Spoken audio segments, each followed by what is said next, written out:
रत्नाकर महाजनजी, तुम्हाला काय वाटतं की सरकारने सांगितलं की 7 दिवस, ठीक आहे, आता 7 दिवस आम्ही द्यायला तयार आहोत. कालपर्यंतचे सरकार एक पण दिवस द्यायला तयार नव्हतं, आज ते 7 दिवसावर आलेत. आता अण्णा म्हणतात की मला 1 महिना पाहिजे. हे एकूणच जे चाललंय तेव्हा सरकारची स्थिती नाही आहे का की ते कुठलंच डिसिजन नीट घेऊ शकत नाहीत? कारण हे नेहमी म्हटलं जातं की हे पॉलिटिकल डिसिजन नाही आहे, हे पोलिसांनी घेतलेलं डिसिजन आहे. पण आजचा आपण पार्लमेंटच्या घडामोडी जर बघितला तर त्यावरून पण हे वाटत होतं की हे सरकारी डिसिजन आहे का? आपण विचारलेल्या प्रश्नांपैकी बऱ्याचशा प्रश्नांची उत्तरं आज लोकसभेमध्ये पंतप्रधानांचं निवेदन आणि गृहमंत्र्यांचं निवेदन यामधून आपल्याला खरं म्हणजे मिळालेली आहेत. दोन्ही संसदगृह चालू न देणं हाच ज्यांच्या लोकशाही निष्ठेचा कालपर्यंतचा पुरावा होता, त्यांनी आज या 2 सभागृहाचं कामकाज चालू देण्याची मेहरबानी केल्यामुळं निदान सरकारची बाजू सुसंगत, तर्कशुद्ध अशा पद्धतीनं लोकांसमोर आली. त्यामुळं यामध्ये सरकार म्हणजे काहीतरी हतबल झालेला आहे किंवा सरकार अग्निपरीक्षा असं अजिबात काही नाही. राज्यघटनेच्या 19(1)(ब) आणि 19(3) या कलमानुसार व्यक्तीच्या स्वातंत्र्यावर माफक मर्यादा घालण्याचे अधिकार राज्यघटनेने दिलेले आहेत. त्यानुसार सरकारने ही बंधनं घातलेली होती आणि सरकारची ही कृती याआधी अनेक न्यायालयांनी योग्य मानलेली आहे. 144 कलमांचा भंग केला तर 148, 107 आणि 55 या 3 कलमानुसार त्या माणसावर ॲक्शन होते आणि त्यात त्यांनी प्रत्यक्ष कायदेभंग करण्याची आवश्यकता नसते. कायदेभंग करण्याचा इरादा जरी व्यक्त केला तरी ती कृती केली जाते. म्हणून आपण जर ऐकलं असेल तर आज गृहमंत्र्यांनी बिहारमध्ये लालू प्रसाद मुख्यमंत्री असताना लालकृष्ण अडवाणींची रथयात्रा तिथे गेली तेव्हा त्यांनी कुठल्याही कायद्याचा भंग केला नसताना सुद्धा त्यांना अटक केली. याचा जेव्हा दाखला दिला त्यावेळेला लालू प्रसाद आणि अडवाणी दोघेही गालातल्या गालात हसत असलेले आपल्याला दिसले असतील. पण तुम्हाला वाटत नाही की सरकार संभ्रमात आहे? थोडक्यात बिलकुल संभ्रमात नाही. एकीकडं काय आहे, आपण जरा थोडंसं या सगळ्या गोष्टींच्या पलीकडे जाऊन बघितलं पाहिजे, तात्कालिक घटनांच्या पलीकडे जाऊन बघितलं पाहिजे. साधारणपणे आता गेल्या 3-4 महिन्यातलं वातावरण असं दिसतंय की सरकारने काहीही केलं तरी त्याच्यावर टीकेची झोड उठवायची आणि दुसऱ्या बाजूला विरोधकांनी काहीही केलं तरी त्याची तळी उचलायची. अशा पद्धतीचा जर माध्यमांचा पवित्रा असेल तर दोन्ही बाजू लोकांच्या समोर कधीच येणार नाही. त्यामुळं माध्यमांनीही या आपल्या धोरणांचा पुनर्विचार केला पाहिजे. माझ्या मते माध्यमांना दोष देण्या अगोदर सरकार नक्की व्यवस्थित पावलं उचलत आहेत का आणि विरोधकांची बाजू पण सरकार फक्त माध्यम मांडत नाही, विरोधक काय करतायत हे ते दाखवत आहेत. पण माध्यमांना दोष जर द्यायचा असेल आणि सरकारी पक्षाला वाटत असेल की नेहमी माध्यम त्यांनाच दोषी ठरवतात तर माझ्या मते माध्यमांनी एकच बाजू दाखवली असती आणि दुसऱ्या बाजूचा कधीच विचार केला नसता. एनिवे, नाही, मला याच्यात एक सांगायचं आहे, दोन्ही बाजू अवश्य दाखवल्या जातात पण आपली म्हणून शेरेबाजी जी होती त्यात सरकारला रिडिक्यूल करणे आणि सरकारच्या विषयी बदनामीकारक शेरेबाजी जी होते त्यामुळे माध्यमांचा नक्की दृष्टिकोन काय आहे हे दिसतं. ठीक आहे, विनोद तावडे, तुम्हाला वाटतं का की सगळी माध्यम यात आपल्या प्रश्नाला रत्नाकरजींनी जे उत्तर दिले यातच सत्ताधारी पक्षाची मानसिकता ध्यानात येते. अतिशय कन्फ्युज्ड आहे. म्हणजे अडवाणीजींच्या यात्रेची एक वेगळी स्थिती होती. अण्णा हजारेंच्या ह्याच्यात अण्णा हजारे सातत्याने सांगतायत की शांततापूर्ण मार्गाने तुम्ही साधं उपोषण सुद्धा होऊ देणार नाही.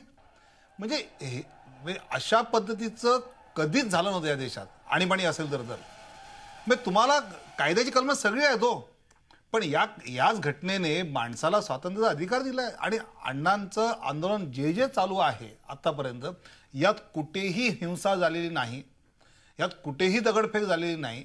आणि मला असं म्हणायचं की साधं त्यांना आपलं मत मांडायचंय ते तुम्ही न मांडू देता कुठेतरी ते राहिलेत त्या मयूर विहारमध्ये, तिकडे त्यांना सकाळी अटक करून घेऊन जाणं. मला असं वाटतं की सरकार मग त्यावेळी कन्फ्यूज होतं. मग 48 तास देतो असं म्हणत होतं, मग आता म्हणतात आम्ही 7 दिवस देतो. हे कुठे एक ठोस भूमिका. मला असं वाटतं की अशी आंदोलनं ही होत राहणार. या आंदोलनाच्या विषयात सरकारला त्यातले जे मुद्दे आपल्याला प्रामाणिकपणे वाटतात ते निगोशिएट केले पाहिजेत, चर्चा केली पाहिजे. अण्णांनी महाराष्ट्रात सुद्धा अशा प्रकारची आंदोलनं चालवली याच्या आधी.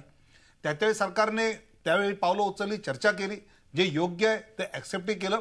असं कुठेही निगोशिएशन न करता सरकार कपिल सिब्बल आणि मनीष तिवारी काय बोललो रत्नाकरजी अण्णांबद्दल आपण ऐकलं.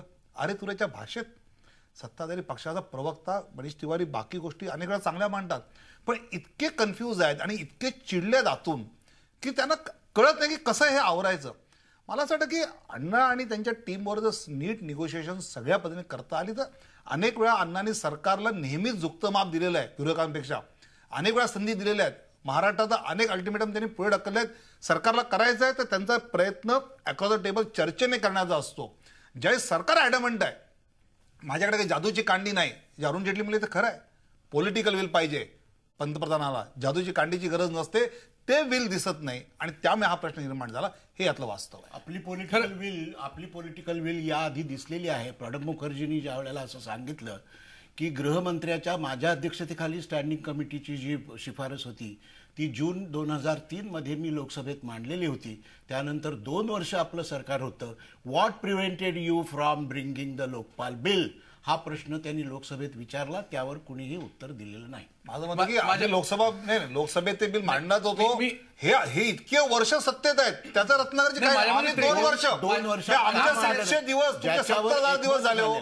मला वाटतं 43 वर्ष याच्यावर चर्चा चालू आहे आणि पॉइंट हा आहे की आम्ही समजा 7 वर्ष होतो, अजूनही बिल झालेलं नाही, ही वास्तवता आहे. ऐकून येतं नाही, पण माझ्या मते आपल्याला सामान्य माणसाला, माझ्याजी आपल्याला सामान्य माणसाला विचारूया, त्यांना काय वाटतं, लताजी तुम्हाला काय वाटतं की हा जो पूर्ण चाललेला आहे, हा घटनाक्रम चाललाय, त्याच्यात तुम्हाला वाटतं का की खरंच कोण चुकलंय, की अण्णा ज्या पद्धतीने आज सामान्य माणूस अण्णांच्या बाजूने उभा आहे, सामान्य माणूस आज त्यांच्या एका हाकेवर रस्त्यावर उतरलाय, मग ते मुंबई असून दे, जयपूर असून दे किंवा दिल्ली असून दे, आणि मग यात पॉलिटिक्स आहे का? जसं महाजनजी म्हणाले फक्त एकाच पक्षाची आपण बाजू दाखवता. मला वाटतं आम्ही अण्णा हे कुठल्या पार्टीचे सदस्य नाही आहेत आणि प्रत्येक मीडिया अण्णांना दाखवत असेल तर त्यात पार्टीचं पॉलिटिक्स का काढावं हे मला अजूनही कळलेलं नाही. एक सामान्य माणूस म्हणून तुम्हाला काय वाटतं? मला अण्णांची बाजू बरोबर वाटते आणि अण्णांना सगळ्याच लोकांनी, जनतेने समर्थन अण्णांचं केलेलं आहे. माझ्या सकट इतकंच नव्हे, काल जी मुलं उतरली, जे युथ उतरलं, याला कोणी बोलावून आणलेलं नव्हतं, आमंत्रित केलेलं नव्हतं. आणि सरकार जे प्रत्येक वेळेला आपले निर्णय बदलतं, आता बोलू मग बोलू, कसा सरकारवर विश्वास ठेवणार? आणि सरकारची या संदर्भात अत्यंत गोची झालेली आहे आणि त्याच्या पोटी त्याने हे असे निर्णय घ्यावे लागतात. मनमोहनजींवर कोणाचं तरी प्रेशर असावं असा माझा दावा आहे. बरोबर आहे, मनमोहनजींवर प्रेशर आहे का? पण मनमोहनजी नेहमीच सांगतात की कोएलिशनच्या गव्हर्नमेंटमध्ये प्रेशर हे असतंच. मग ते कोणाचं असतं, काय असतं, हे खरंच ते जास्त चांगले उत्तरं देतील याची. लीना मेंद्रेजी, तुम्हाला काय वाटतं? तुम्ही स्वतः महाराष्ट्र सरकारमध्ये काम केलंय, प्रधान सचिव होतात तुम्ही, पण या परिस्थिती तुम्ही पण खूपदा पाहिल्यात, अण्णांना तुम्ही पण ओळखत असाल, आणि असं असताना तुम्हाला वाटतंय का की कुठेतरी थिंकिंगमध्ये प्रॉब्लेम आहे, कुठेतरी विचारसरणीमध्ये काहीतरी दोष आहे आणि त्यामुळे हा प्रॉब्लेम सॉल्व्ह होत नाही? मला असं वाटतं की मला एक थोड्या वेगळ्या मुद्द्याकडे आपलं लक्ष न्यावंसं वाटतं. मुद्दा असा आहे की करप्शन नको ही सगळ्या जनतेची ठाम भावना आहे. करप्शन थांबवलं पाहिजे. करप्शन आज थांबवलं जात नाहीये आणि त्याच्यामुळे सामान्य माणूस हा चिडीला आलेला आहे, रडीला आलेला आहे. आता एक लोकपाल बिल यायला हवं असं एक म्हटलं जातं. मग ते लोकपाल बिल कसं असेल, कुठल्या पद्धतीने येईल, ह्याच्यापेक्षा मला असं दिसतं की ते यायला अजून वेळ लागणार आहे. कोणतंही बिल आलं तरी ते पहिलं पार्लमेंटमध्ये मांडलं जाईल, मग त्याच्यावर इनॅक्टमेंट होईल, मग कायदा तयार होईल आणि मग लोकपालाची, त्यामुळे ह्या सगळ्या प्रक्रियेला अजून वेळ लागणार आहे. पण माझं एक दुसऱ्या बाजूकडे लक्ष जात आहे की आज ऑलरेडी आपल्याकडे अँटी करप्शन कायदा आहे, आपल्याकडे CVC आहे, आपल्याकडे CBI आहे, आपल्याकडे एन्फोर्समेंट डायरेक्टरेट आहे, आपल्याकडे इतरही लोकायुक्तची सिस्टम आहे. मुद्दा असा आहे, ह्या सगळ्या ठिकाणी, प्रत्येक ठिकाणी कुठे ना कुठेतरी सपोर्टसाठी एक ब्युरोक्रेसी तिथे असते. आपल्याबरोबर भरत दाभोळकर पण जोडलेले त्या चर्चेत. भरतजी, तुम्हाला काय वाटतं की ज्या पद्धतीने आपली चर्चा सुरू होती की आज तुम्ही पण स्वतः आझाद मैदान होतात, तुम्हाला कोणी इन्व्हाइट केलं होतं का की तुम्ही पण अण्णांच्या हाकेला उत्तर देऊन तिकडे पोहोचलात? मला वाटतं लोकांच्या मनात जे काही फ्रस्ट्रेशन इतक्या वर्षांपासून आहे त्याला हा उत्स्फूर्त मिळालेला प्रतिसाद आहे. मला तिकडे एक 78 वर्षाची बाई भेटली, डॉक्टर बाई भेटली. ती म्हणाली की मी दरवर्षी जेव्हा जेव्हा आपल्या इकडे कधी अण्णांचा प्रोटेस्ट झाला आहे तेव्हा मी इकडे येते आणि मी उपवास करते त्यांच्याबरोबर. मला एक 8 वर्षाची मुलगी भेटली. ती म्हणाली की मी आईवर आली आहे माझ्या, आणखी मी मुली घालू शकतात का अण्णांची टोपी अशी, तिला मी टोपी काढून दिली. तर हा जो काही प्रतिसाद आहे तिकडे मला एक फ्रीडम फायटरची एक मुलगी भेटली, म्हणजे आता म्हातारी बाई आहे, ती म्हणाली माझ्या वडिलांनी 35 साली ह्याच्यात भाग घेतला होता, हा माझा झेंडा तेव्हाचा आहे, तुम्ही आता घेऊन आली आहे. ही लोक जी येत आहेत ती काही स्पॉन्सर्ड लोक नाही आहेत. आणि मला नवल हे वाटतंय की ह्या वेळी जेव्हा गव्हर्नमेंटनी कन्सिलिएटरी अप्रोच घ्यायला पाहिजे, जेव्हा हंबल व्हायला पाहिजे, तेव्हा ते जास्तीत जास्त ॲरोगंट होत चालले आहेत. ते मला समजत नाही असं का वागतायत. ते इंग्लिशमध्ये असं म्हणतात की एक डेथ विश असते. तर मला असं वाटतं की ह्या गव्हर्नमेंटची डेथ विश आहे की आपलं ह्याच्यातनं कम्प्लीट म्हणजे आपली समाप्ती व्हावी. कारण त्याशिवाय तुम्ही इतकं ॲरोगंट होत नाही आणि काही गरज नाही ॲरोगंट व्हायची.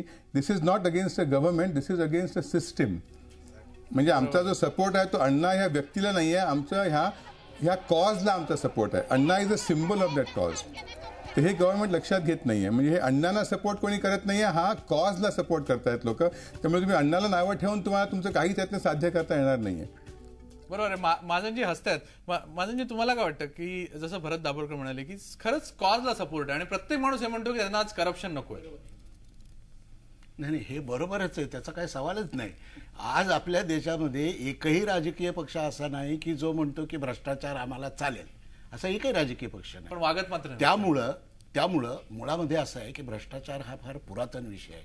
कौटिल्यानी अर्थशास्त्रामध्ये त्याला उपमा दिलेली आहे. जलाशयातला मासा पाणी कधी पितो हे जसं कळत नाही, तसं सरकारी नोकर कधी त्या सरकारी पैशावर डल्ला मारतो हे कळत नाही. हे कौटिल्यानी आपल्या अर्थशास्त्रात म्हणून ठेवलेलं आहे. त्यामुळं भ्रष्टाचार हा काय आजचा विषय नाही. भ्रष्टाचार विरोधी आंदोलन ही सुद्धा पहिली गोष्ट नाही. जयप्रकाश नारायण यांनी केलेल्या आंदोलनामध्ये 3 वर्ष सक्रिय राहिलेला आणि त्यातली 1.5 वर्ष तुरुंगात घालवलेला मी माणूस आहे. त्यावेळेला TV नव्हते, वर्तमानपत्र आमची एकही बातमी छापत नव्हते. जयप्रकाशांना अटक झाल्याची बातमी वर्तमानपत्रांनी छापली नाही. प्रत्येक वर्तमानपत्र आपलं अग्रलेखाचा कॉलम कोरा ठेवत होतं. अशा अवस्थेमध्ये आम्ही लोकांनी जे आंदोलन केलं ते याच्या 10पट मोठं आणि 20पट परिणामकारी होतं.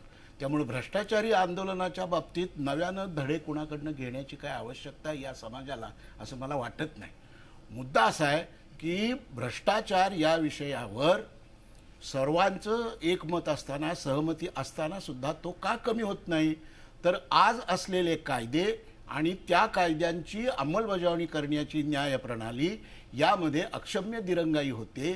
ती अक्षम्य दिरंगाई कशी कमी करता येईल आणि लवकरात लवकर या प्रकरणांचा निकाल कसा लावता येईल आणि एक्झम्पलरी पनिशमेंट कशी देता येईल, हा खरं म्हणजे चर्चेचा मुख्य विषय आहे.